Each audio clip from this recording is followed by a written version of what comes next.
beaucoup de constats de gestation.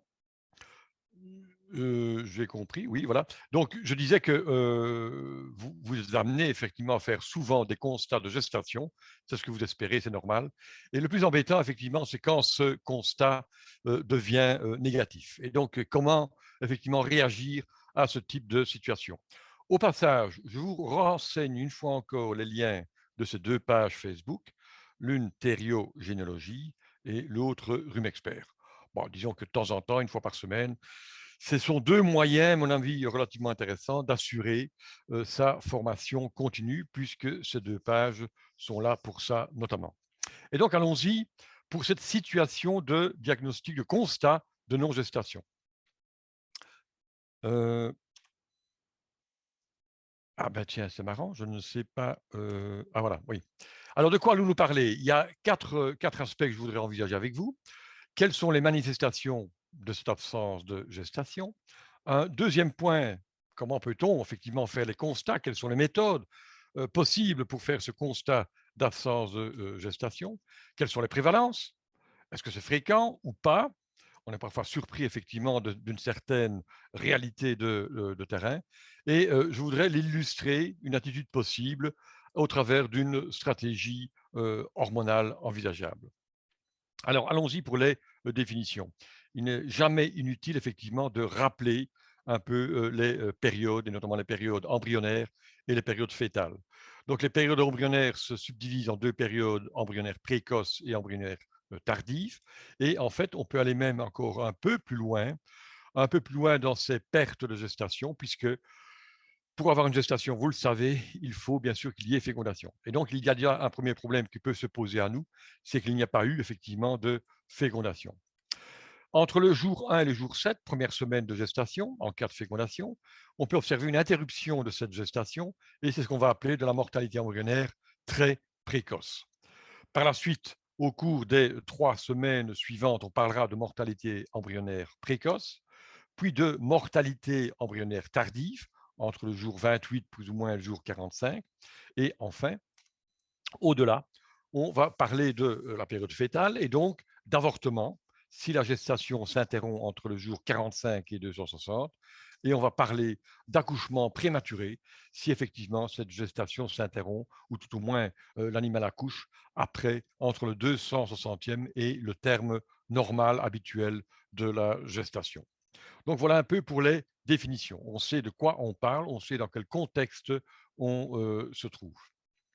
Alors, forcément, ça a toujours été un des thèmes principaux de recherche. On a toujours essayé de savoir le plus tôt possible, effectivement, si l'animal était gestant ou pas.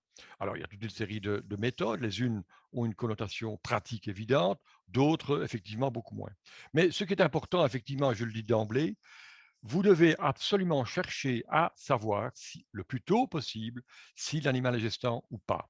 C'est un moyen essentiel de réduire, bien entendu, ce qu'on appelle l'infécondité, c'est-à-dire le temps nécessaire finalement à une obtention, à l'obtention d'une gestation qui, 8 à 9 mois plus tard, va se terminer effectivement par un vélage. Donc c'est dans ce contexte effectivement que le dépistage des animaux non gestants revêt toute son importance. Alors voyons ce qu'on pourrait faire et pour dire si l'animal effectivement n'est pas gestant au cours de la première semaine. Eh bien, il n'y a pas réellement de méthode pratique, sauf peut-être celle du contexte de la récolte d'embryons. Ceux qui en ont déjà fait peuvent effectivement le savoir. Une fois qu'on examine le liquide de récolte, on va tomber sur 3 situations possibles. Soit on récolte des blastos et c'est la meilleure situation, soit on recueille des ovocytes non fécondés, c'est un signe indirect de non-fécondation, soit effectivement on peut observer les embryons dégénérer. Et donc là, c'est bien la traduction directe de l'absence d'une mortalité embryonnaire très précoce. Qu'en est-il au cours de la période suivante de mortalité embryonnaire précoce? Il est évident que là aussi, on peut faire un dosage de progestérone entre le 18e et le 24e jour suivant l'insémination. On peut recourir déjà à la PAG vers le 22-24e jour suivant cette insémination. On peut aussi, et d'ailleurs c'est comment dirais une perspective, je dirais, intéressante, on peut aussi pratiquer un examen du corps jaune au moyen d'un écho-Doppler et mesurer ainsi indirectement le degré de vascularisation de ce corps jaune. Et forcément que les animaux qui, à ce stade-là déjà de la gestation, 3 semaines après l'insémination, eh bien, ils témoignent déjà de signes indirects d'une absence d'un fonctionnement optimal d'un corps jaune. C'est ce qu'on appelle les possibilités de l'écho-Doppler. On peut aussi doser l'interféron. L'interféron qui, comme vous le savez, est synthétisé par l'embryon et qui donc va inhiber effectivement la synthèse de prostaglandine. Et enfin, il y a une autre méthode effectivement qui est proposée, c'est le dosage de micro-RNA. Ces micro-RNA, micro-ARN, en fait, ils n'ont pas le même rôle que les ARN classiques, mais ils peuvent effectivement modifier l'expression de certains gènes. Je passe le détail, mais c'est des possibilités qui sont envisagées. Vous avez compris qu'entre le 8e et le 27e jour, je ne l'ai pas mentionné, je ne l'ai pas mentionné, mais il y a une autre méthode qui ne relève pas effectivement, qui n'est pas une méthode hormonale, c'est bien entendu l'important problème de la détection des chaleurs et du retour effectivement en chaleur des animaux. Qu'en est-il pour les autres périodes, embryonnaires tardives et période fétale? Eh bien, classiquement, et vous y êtes confrontés tous les jours, c'est bien sûr la palpation qui est une méthode la plus largement utilisée. Palpation à partir du 35e, voire 45e jour. À chacun son expertise, à chacun sa capacité. Et bien sûr, l'alternative à cette palpation, c'est bien sûr l'échographie transrectale. Et vous voyez que d'emblée, j'ai mis à partir du 25e jour, si même classiquement, la majorité des confrères, je crois, font ce constat à partir du 30, voire 35e jour. Encore une fois, le plus tôt, c'est quelque part le mieux. On peut toujours, au cours de cette période, pratiquer un dosage de la l'APAG et bien entendu, une autre méthode qui a été proposée également, c'est de faire de l'échographie en 3 dimensions. Je n'en sais pas beaucoup plus, mais elle trouve aussi une application, mais un peu plus tardive, à partir du 45e jour de gestation. Donc voilà, rappeler les méthodes. Et vous voyez directement, effectivement, celle vers laquelle il faut, je crois, tout qui se dit ou se veut avoir une attitude professionnelle par rapport au suivi, je dirais, de la reproduction, c'est bien sûr l'échographie transrectale, qui a largement acquis, bien sûr, je crois, ses lettres de noblesse, mais qui, petite remarque, en fait, est, à mon avis, beaucoup trop souvent focalisé, centré sur le constat de gestation. Et justement, cette présentation va vous permettre de voir que vous pourrez sans doute élargir le champ de ces applications. Je le répète, plus tôt on pose un constat de non-gestation, mieux c'est. Et la caractéristique de la mortalité embryonnaire, c'est que ça permet de la quantifier. Une mortalité embryonnaire implique bien sûr un constat positif qui sera par la suite suivi d'un constat négatif. Autre remarque, ceux qui font des constats précoces de gestation, fût-ce par échographie, à partir du 30-35e, voire même plus tôt, cela implique bien entendu qu'un mois plus tard, il y ait confirmation de ces constats au moyen d'une palpation ou par échographie, peu importe. Donc, puisque nous allons le voir maintenant en termes de prévalence, les risques d'interruption de gestation sont toujours présents. Alors, pour établir un peu ces prévalences et que vous sachiez en fait un ordre de grandeur d'interruption de gestation au cours des périodes embryonnaires et fétales, je suis basé sur ces deux publications. Si vous les souhaitez, je puis vous les envoyer, il n'y a aucun problème à ça. Et donc, ces deux publications, l'une traite des prévalences dans les spéculations laitières, et l'autre traite des prévalences dans les spéculations plus viandeuses. Alors allons-y pour voir un peu ces prévalences. Eh bien, commençons par les races laitières, et là je me base sur la publication de Willbank. Donc vous voyez que les non-fécondations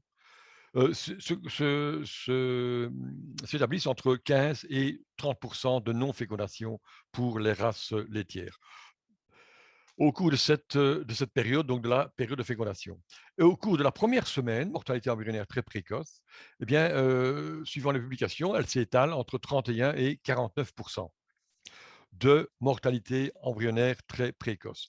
Pourquoi cette différence? Ces différences sont essentiellement basées sur les effets du stress thermique, qui exercent un effet majeur au cours de la fécondation, mais aussi au cours de la première semaine de gestation.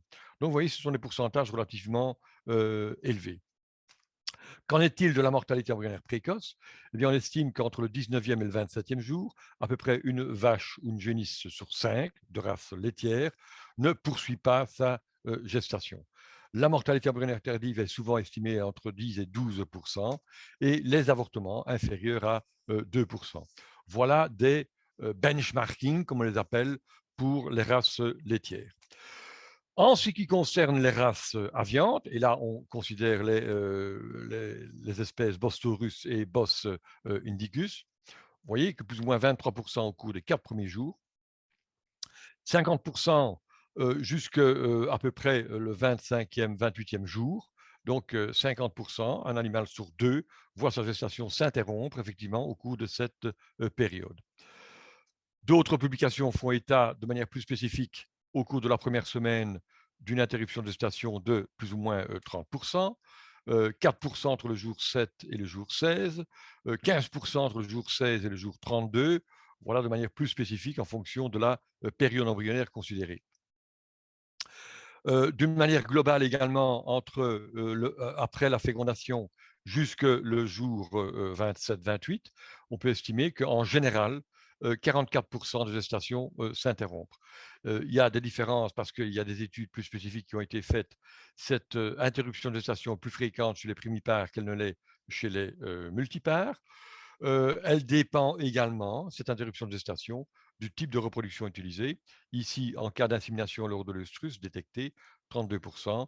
Si des inséminations systématiques, time artificial insemination, on en arrive à quasiment 50% d'interruption de la gestation. Et après un transfert d'embryon, on arrive à 54%. De la mortalité embryonnaire tardive, elle est, selon ces études, la prévalence est moindre que chez les vaches laitières, puisqu'elle est de l'ordre de 6%. 6%. En moyenne, une autre étude fait état de 8%, et elle est pratiquement comparable chez les primipares et chez les multipares. Et enfin, après une insémination systématique, elle est de l'ordre de 5%, ou après un transfert d'embryon, elle est de 10%. Voilà un peu dans différentes conditions de reproduction la prévalence de ces interruptions de gestation. Pour l'avortement, dans les races à viande, on considère qu'une valeur inférieure à 6% est tout à fait acceptable. Voilà. Alors, j'avais ici 2 questions.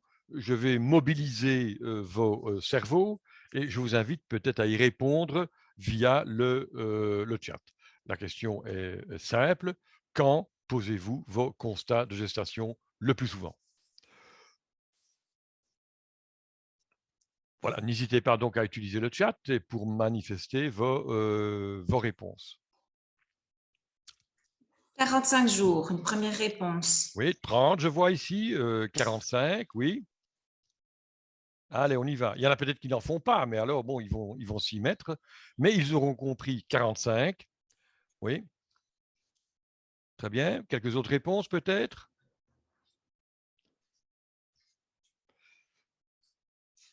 Non. Ah oui, 28? 28. Ah, bien, bien, pas mal, oui. OK.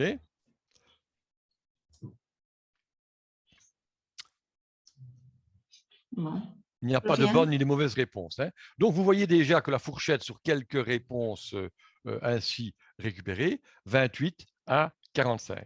Il est évident qu'il n'y a pas de différence si vous posez un constat positif, mais il est évident que la différence va se manifester à partir du moment où vous aurez posé un constat, je dirais, négatif.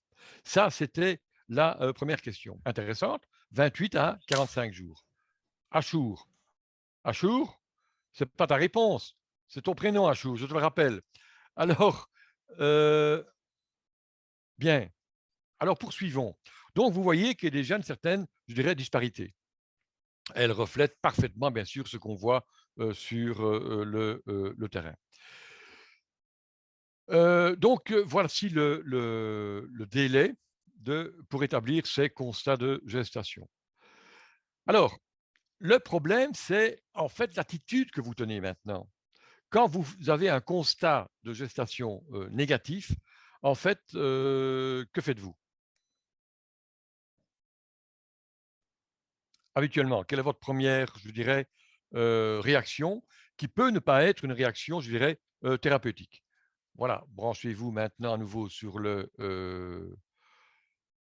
chat et en quelques mots, dites-nous ce que vous faites. Je regarde les ovaires. Examen écho des ovaires.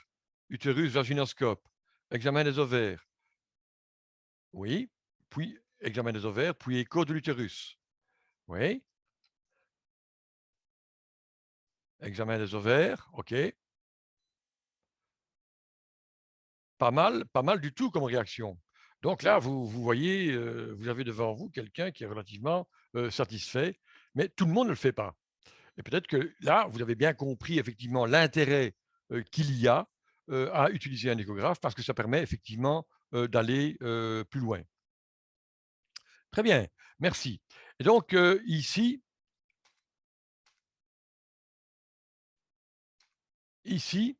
forcément qu'une des premières, attitudes effectivement qui me semble logique et normale, c'est de procéder à l'examen clinique pour essayer d'identifier effectivement les causes de cette absence de gestation lors d'un constat posé, vous l'avez compris, entre le 28e et le 45e jour. Une deuxième attitude, c'est effectivement, dans le cadre de cet examen clinique, de procéder à l'examen des ovaires. Et quand je parle de l'examen des ovaires, il y a une structure effectivement qui doit retenir toute votre attention, c'est effectivement la présence ou non d'un corps jaune et surtout sa qualité. On va y revenir. Et bien sûr, une troisième attitude malheureuse, malheureuse parce que là, on perd un peu sa condition, je dirais, de professionnel de la reproduction, c'est de ne rien faire. OK, donc voilà. Heu, L'examen clinique, moi, je vais même un peu plus loin. C'est vrai que quand on est amené à inséminer une troisième ou une quatrième fois un animal, donc définition de l'infertilité, tout animal inséminé plus de 2 fois est considéré a priori comme infertile et bien sûr on cherche, et là j'ai vu le mot vaginoscope, ça me fait plaisir, la vaginoscopie, exclut la présence effectivement d'endométrite clinique. D'aucuns, effectivement, pourraient aller plus loin pour identifier éventuellement la présence d'endométrite subclinique. Ça suppose un prélèvement, un examen des cellules, donc ça complique un peu les choses. Il y a une pathologie sur laquelle ça vaut la peine de s'attarder un moment parce qu'il y en a beaucoup, beaucoup plus qu'on ne croit, c'est les pneumos et les urovagins, voire effectivement les phénomènes de salpingite dans les cas les plus graves. Deuxième point, effectivement, c'est d'insister sur le fait que la vache est bel et bien en œstrus lors de l'insémination. Les trois paramètres sont classiques: tonicité des cornes, présence d'un follicule de plus de 13-14 mm, intérêt de l'échographie peut-être dans ce contexte spécifique, et bien sûr écoulement muqueux abondant. N'oublions pas, l'œstrus est un diagnostic, l'insémination est un traitement. Là aussi, j'aime bien de le rappeler. Gestion du sperme, est-ce qu'elle est optimale? Et est-ce que la fertilité du troupeau est inférieure à 45? Je ne sais pas les chiffres que vous avez en tête en termes de réussite à l'insémination, mais les questions doivent être posées si cette taux de réussite à l'insémination est inférieur à 45. Donc là, manifestement, il y a des choses à améliorer. Donc, ne gardez plus en tête ce qu'on avait, je dirais, par le passé, où on pensait que toute insémination s'accompagnait d'une gestation et d'un vélage dans 60-70 des cas. C'est peut-être vrai pour les génisses. Chez les vaches, on est largement loin du compte.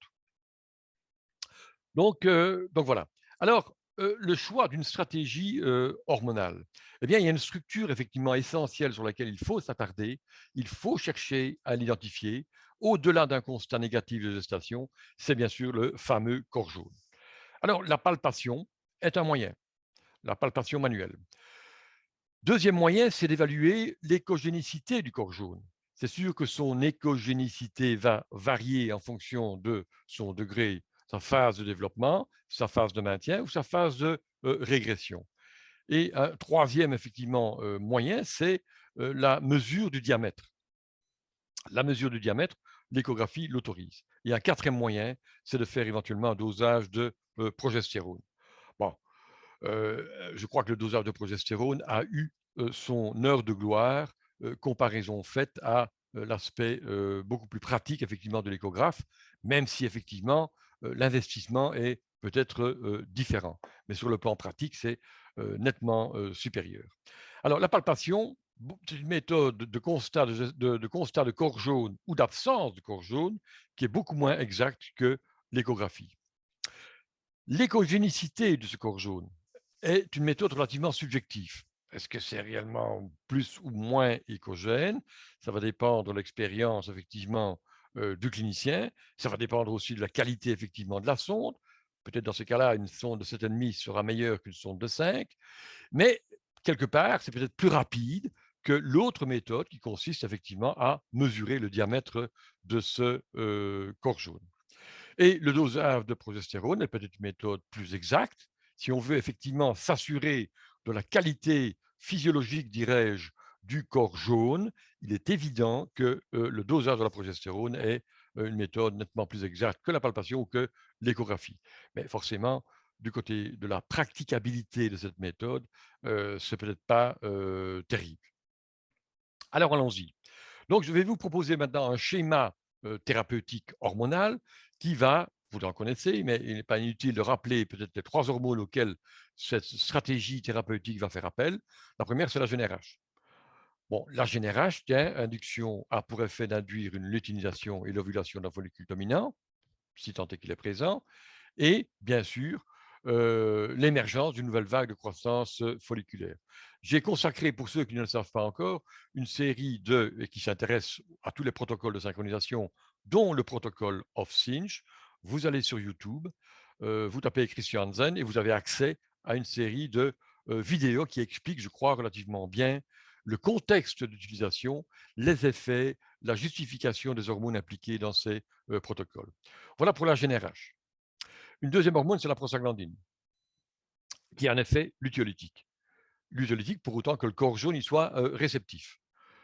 Lutéolyse effectivement du tissu lutéal présent, soit le vrai corps jaune, soit celui, le corps jaune accessoire comme on l'appelle, qui est devenu accessoire parce que, si vous voulez, le follicule dominant s'est lutéinisé en réponse à la GnRH. Et une troisième hormone, c'est bien sûr la progestérone. Et donc, progestérone largement utilisée dans le cadre de ces dispositifs intravaginaux, que ce soit par exemple le CIDR. Alors revenons à la publication et voyons un peu comment ils ont procédé. Ils avaient à leur disposition 3 troupeaux de vaches Holstein, 1584 vaches au total, qui produisaient une quarantaine de litres de lait par jour. Ces animaux sont entrés dans le lot expérimental à peu près 5 mois après le vélage, 3 traites par jour, et ces animaux avaient eu 3,5 inséminations en moyenne avant. L'état corporel était compris entre 2,5 et 2,9. Voilà le contexte d'utilisation de ces vaches. Ils ont comparé l'effet de 3 types de schémas hormonal, Off-Cinch et Cider, les deux ensemble, l'Off-Cinch seul, et ce qu'on appelle le protocole Short-Cinch. Je vais les expliciter de manière plus précise, de la manière suivante. Premier protocole, donc l'Off-Cinch, combiné à un Cider. L'Off-Cinch, c'est une injection de GnRH, de prostaglandine et d'une seconde GnRH. Et ce schéma a été additionné, si je puis dire, de la mise en place d'un Cider pendant à peu près 7 jours. Donc voilà. Donc il y avait quand même 2 prostaglandines, 2 GnRH et un Cider. Donc on part du fait que tous les animaux avaient eu un constat de gestation négatif au 32e jour. Un deuxième schéma, c'était le fameux protocole of Cinch. Donc là, c'est le même que le précédent, sauf qu'il n'y a pas administration d'un système intravaginal de Cider. Et un troisième schéma thérapeutique, là, il est raccourci, si je puis dire, puisqu'il n'y a que 2 injections de prostaglandine. Donc, on supprime la première injection de GnRH, et 2 prostaglandines, suivies d'une injection de GnRH et puis d'une insémination systématique, timed artificial insemination. Cela, quel que soit le schéma mis en place, et c'est une recommandation générale, cela ne dispense pas, bien entendu, l'éleveur éventuellement de jeter un coup d'œil à ces vaches, de détecter les vaches en chaleur, et si elles sont en chaleur, bien entendu, de les inséminer. Auquel cas, l'insémination systématique ne sera plus, bien entendu, utilisé. Alors, qu'ont-ils fait? Eh bien, systématiquement, ils ont regardé l'écogénicité, effectivement, des corps jaunes présents lors de ce constat de gestation négatif. Et donc, vous voyez ici le nombre d'animaux impliqués dans chacune des 3 groupes expérimentaux. Et ils ont identifié la présence ou pas d'un corps jaune sur base, je le disais, de l'écogénicité. En plus, ils ont bien sûr, c'est ce que je disais, la qualité, je dirais, du diagnostic sur base d'un dosage de progestérone. Et ils ont considéré qu'il y avait une activité lutéale sur base du fait que l'animal avait une concentration en progestérone supérieure à 1 nanogramme.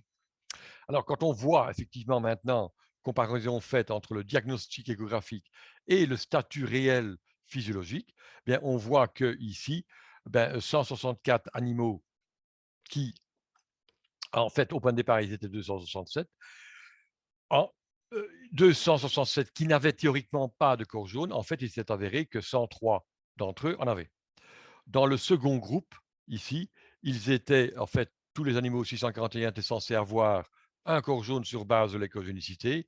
Eh bien, vous voyez que 133, en fait, n'en avaient pas. Et ils étaient 115 dans le dernier groupe. Ça veut dire quoi? Ça veut dire que le constat de corps jaune sur base de cette écogénicité, c'est pas terrible.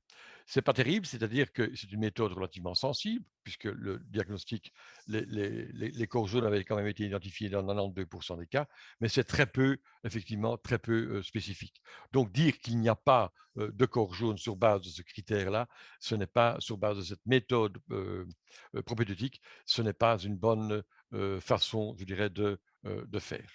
Alors, bien sûr que par derrière, ils ont cherché à avoir les effets de ces protocoles, comparaison faite, et donc ils ont analysé effectivement la période d'attente dans chacun des groupes expérimentaux.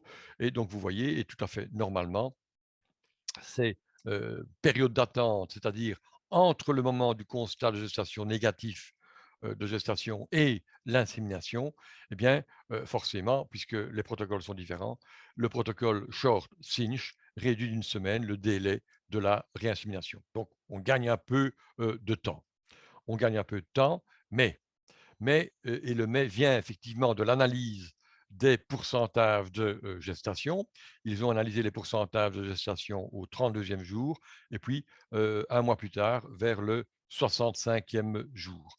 Et là, on constate que les pourcentages de gestation s'accompagne, notamment le protocole Short-Cinch, s'accompagne d'une réduction du pourcentage de gestation. J'attire votre attention sur le pourcentage de gestation relativement faible dans le contexte de cette étude. Vous voyez qu'on a des pourcentages qui tournent autour de 25, je dirais 30%. Si on compare effectivement les pourcentages de gestation à 32 et à 65 jours, on constate que pardon, oui, j'avais un commentaire supplémentaire. Pourquoi cette réduction du pourcentage de gestation avec le protocole Short-Cinch?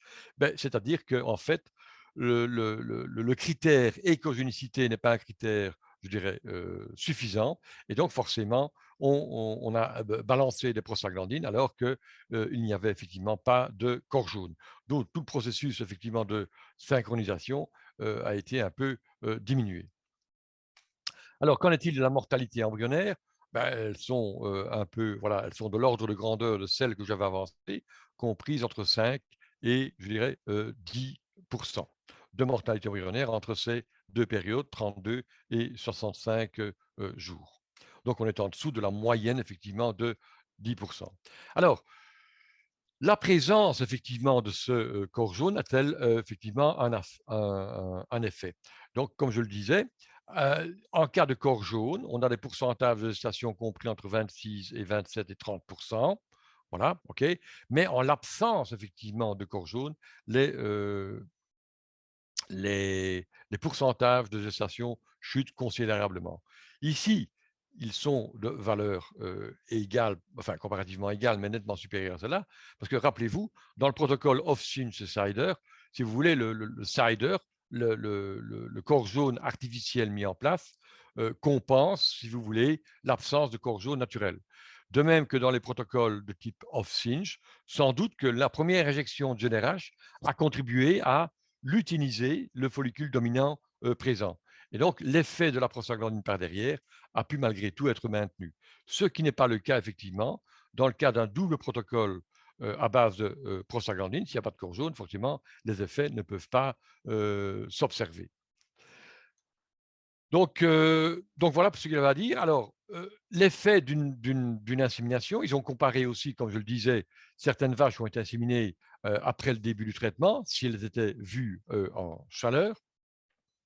Et ça s'est observé, vous voyez quand même que les pourcentages de vaches vues en chaleur pendant le protocole, les 3 protocoles comparés, ça allait de 2% à pratiquement, je dirais 5%. Beaucoup moins ici, puisqu'effectivement, il y avait mis en place d'un cider et donc de progestérone qui, effectivement, quelque part, inhibe effectivement la possibilité de retour en chaleur de l'animal. Donc, vous voyez, ce n'est quand même pas négligeable. Retenons-le dans le choix, effectivement, de certains protocoles. Ce n'est pas parce que vous mettez un protocole qu'automatiquement la vache ne comment dirais-je, la vache peut malgré tout revenir en chaleur avant le moment où vous décidez de l'inséminer de manière systématique. Et ça vaut toujours la peine, malgré tout, d'inséminer ces animaux-là. Si l'on compare ici le pourcentage de gestation au 32e jour chez les animaux qui ont été inséminés sur chaleur observée, détectée donc pendant le protocole, on a des taux qui vont de 27 à 26 à 38 Comparaison faite au pourcentage de gestation observé chez les animaux qui ont eu des inséminations systématiques. On est là entre 25 et 28 donc un petit, je dirais, 30 Voilà. Donc, on a quelques pourcentages de plus de gestation en cas d'insémination sur chaleur observée. Alors, arrivons tout doucement aux conclusions. Quelles informations finalement pratiques peut-on retirer de ça?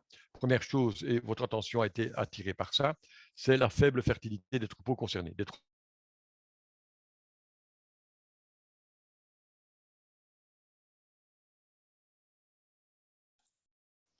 Ah, on a un petit problème avec Opération, je Christian. Ah planifie le voilà. traitement hormonal. Oui, oui, Christian, on t'a un oui. peu perdu. Enfin, je ne sais pas si tout le monde t'a perdu, mais on Ah, t'a un peu pourquoi? perdu Où au ça? premier point.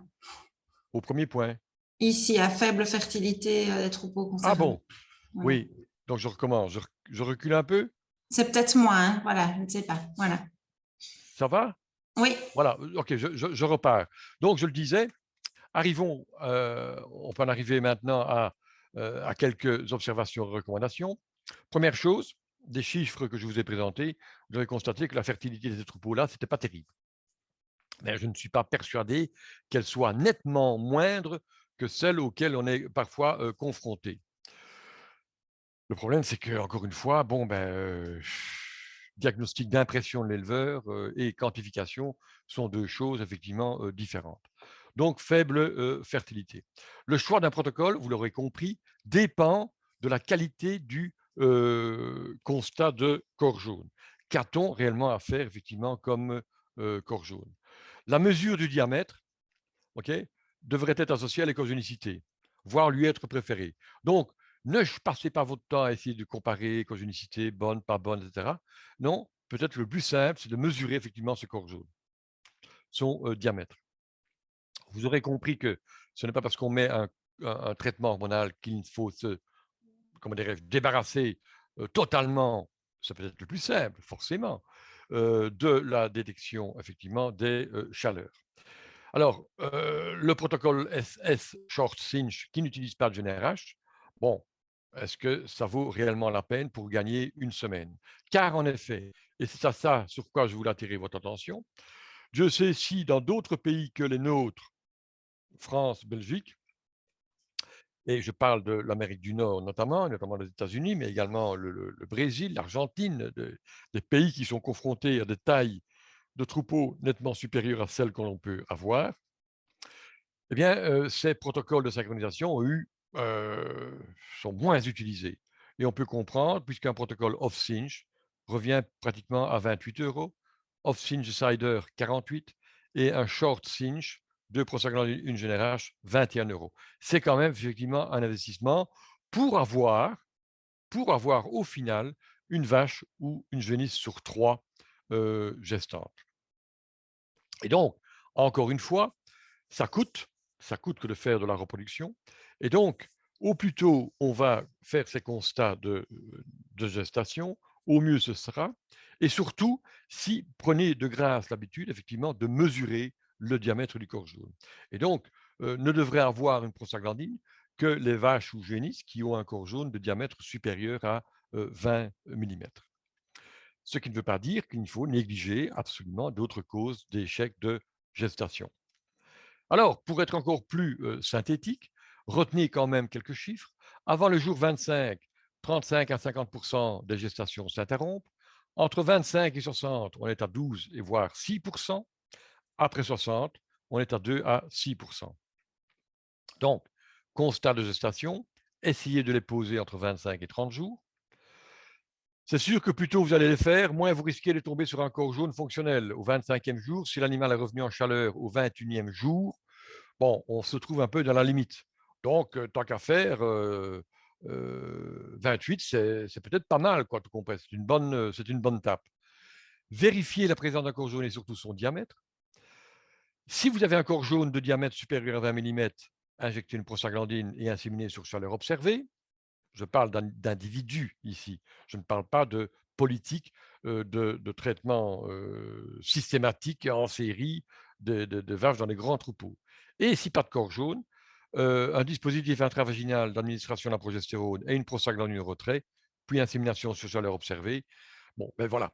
Voilà un peu quelques, je dirais, stratégies que j'avais à vous proposer en cas de constat négatif de gestation.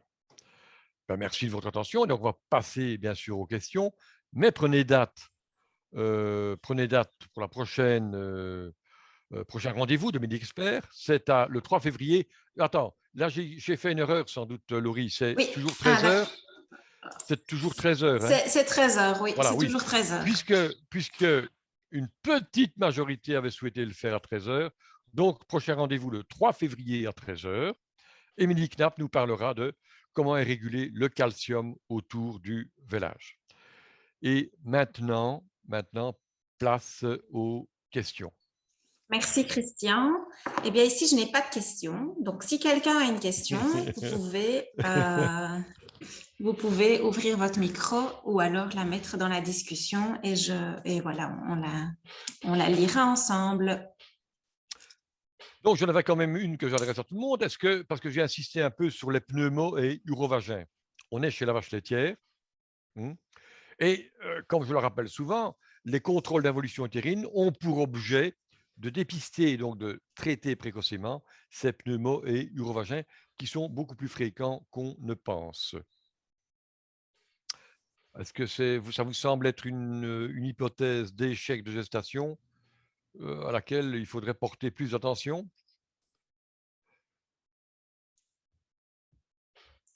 Si on n'a pas une Oui, réponse, on a une question. oui. La réponse est oui. OK. Donc, est-ce que ces protocoles sont valables pour la génisse? Oui. Réponse pour le professeur Hansen ou... Ici, embryon thérapeutique. Ben, oui, je me souviens, Olivier, tu aimes bien les embryons thérapeutiques. En 2 mots, pour ceux qui ne savent pas ce que c'est de mettre en place effectivement ces embryons de moindre qualité, mais qui quelque part vont contribuer à synthétiser davantage d'interférons et de maintenir, d'augmenter quelque part ces chances de gestation. Il fut une époque où on en parlait beaucoup. Je n'ai plus rien vu passer effectivement là-dessus. Il est évident que ça pose davantage de problèmes, je dirais, pratiques. Par rapport à des alternatives, comme celle qui consiste à administrer de la progestérone dans les jours qui suivent une insémination. Et la question de base, c'était quoi, professeur Hansen? Parce qu'ici, on ne la voit pas. À mon avis, ce n'est adressé qu'à vous. Ah, la question de base, c'était peut-on utiliser les embryons dits thérapeutiques? OK. Merci. Est-ce que quelqu'un a une autre question?